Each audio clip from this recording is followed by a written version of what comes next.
It's time for a chat with Pat.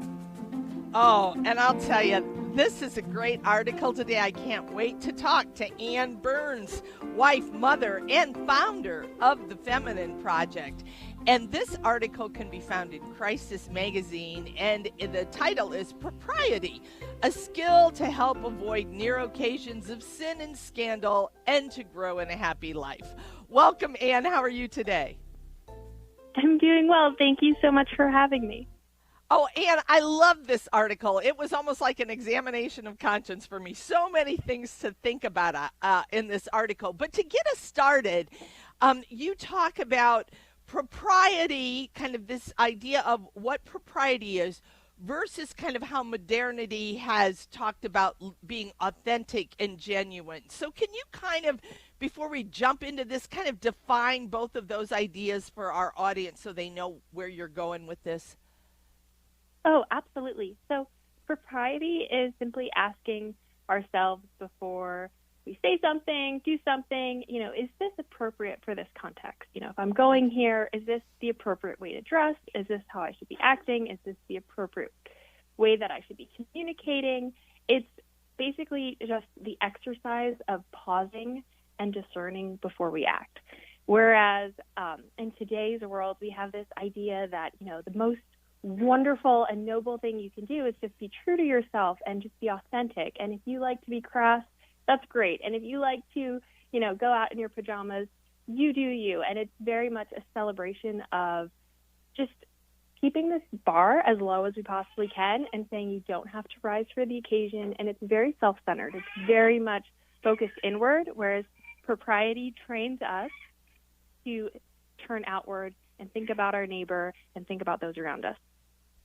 Yeah, and I think that's the interesting thing, right? Because authenticity is really something that is definitely prized because we always say, well, they're authentic, they're not fake.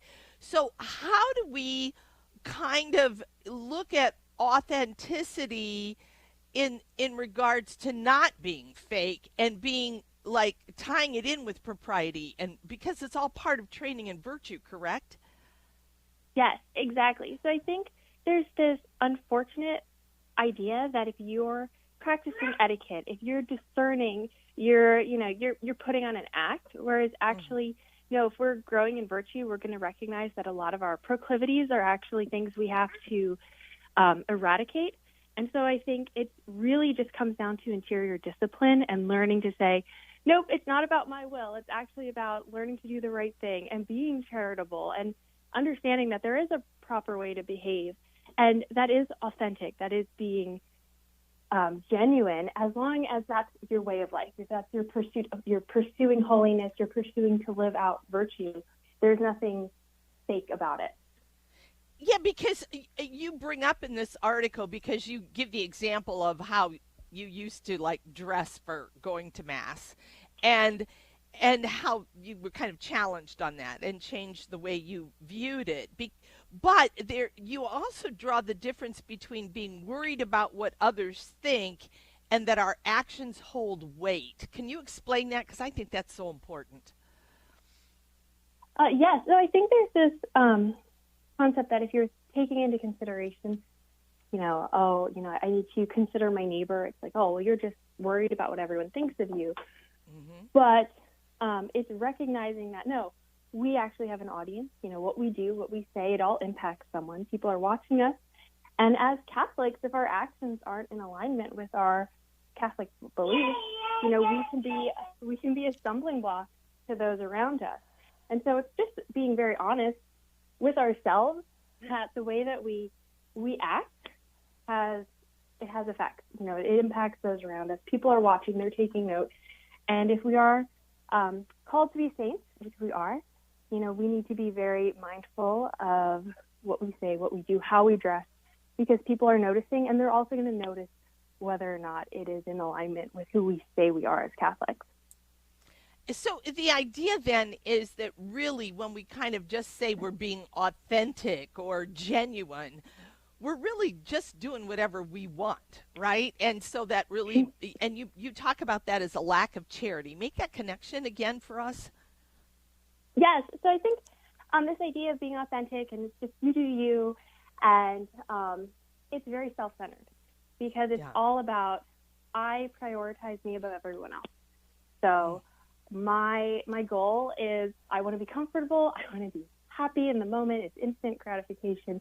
There's no pausing and considering my neighbor, right? So we're not taking charity into consideration. We're not saying like, no, what is the charitable thing? What am I called to do? How can I serve those around me? Because we're too busy saying like, this is all about me, this is my show, and this is what I want. Yeah, that's very true. So I have a question, though, Anne. I mean, do you think as a society there are people that don't even know what appropriate behavior is anymore? Because I'm thinking I've heard stories about how people act on an airplane, and I'm like, you got to be kidding. And so do we even know? I mean, how do we train our children in this? Yes, I think there are lots of people who don't know. I think we've completely lost touch with the concept. But I do think just because it's missing doesn't mean we can't reclaim it. And I think with teaching this to our children, we have to live it out within our homes. We have to. Father Levasic, who wrote the Catholic Family Handbook, has this wonderful point that mannerly living has to be basically your code of conduct within your own home. Like that's how you as a family unit have to operate. And that way it becomes very natural and normal for your children. It's instilled in them. So when they go out into the world, they already have these tools in their arsenal. This is how they know to act. So it has to be, I think, how we are living within our own homes.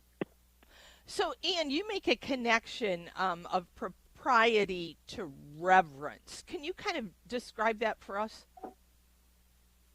Yes. So I think, when we are being reverent, we are really seeing with our spiritual eyes. We're recognizing that there is a God. We are not the center of the universe. And with propriety, we are, again, removing ourselves from being the center of attention. We're removing ourselves from being the end-all, be-all. And it allows us to act reverently because we're recognizing that there's something more, right? We're called to serve. We're called to be mindful of those around and considerate. And that cultivates a reverent attitude in us. Whereas I think when we do away with propriety and make ourselves the apex, we become irreverent because it's anything goes. And standards go out the window once we start acting like that. Right. So you also say then that this is a freeing thing rather than restraining, because a lot of people think this is not freeing at all because I don't get to do what I want. So can you explain that to us? Yes, exactly. I think we have this idea that rules and having a code of conduct or mannerly behavior is oppressive. But it actually is freeing because it eradicates so much of the chaos, the muck, the mistakes that we could have been making. So I think it's almost like having rules for how you clean your house. Those rules aren't meant to oppress you. It actually makes your home life a lot easier and peaceful because there's a proper order. Yeah. Yeah. Oh, and this was a great article. I recommend it highly. I hope people will take time to read it online. And thanks for taking time out of your busy schedule to be with us today, and have a wonderful Thanksgiving. Thank you so much. Happy Thanksgiving.